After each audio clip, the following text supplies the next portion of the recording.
भव्य दिव्य राम मंदिरात रामलल्लांची प्राणप्रतिष्ठा करण्यात आली। दरम्यान हा भारतासाठी एक ऐतिहासिक क्षण असल्याचं देवेंद्र फडणवीसांनी म्हटलंय। तसंच फेब्रुवारीमध्ये अयोध्येत रामलल्लांच्या दर्शनाला जाणार असल्याचंही फडणवीसांनी यावेळी म्हटलंय।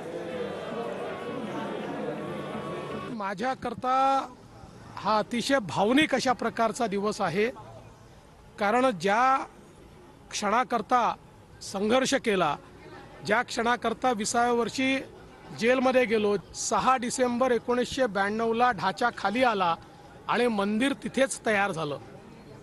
त्यानंतर आमचा नारा होता, रामलला हम आएंगे, मंदिर भव्य बनाएंगे। आम्हाला जायची गरज पडली नाही। प्रधानमंत्री मोदीजींनी भव्य मंदिर त्या ठिकाणी बनवलं आणि आज त्या ठिकाणी प्राणप्रतिष्ठा होते। केवळ कारसेवक नाही, कोट्यावधी शेकडो कोटी हिंदूंकरता आजचा दिवस हा ऐतिहासिक दिवस आहे। भारताची नवीन अस्मिता ही आजपासून सुरू होते। प्रत्यक्ष दर्शनाची उत्सुकता आहे का देवेंद्रजी? आता रामलला स्थापना प्रचंड आहे, कारण बनत असताना मी पाहिलंय। आता रामललांची मूर्ती स्थापित झाल्यानंतर अगदी मनापासून ओढ आहे आणि मला माहिती आहे की फेब्रुवारीमध्ये ती ओढ पूर्ण होणार आहे।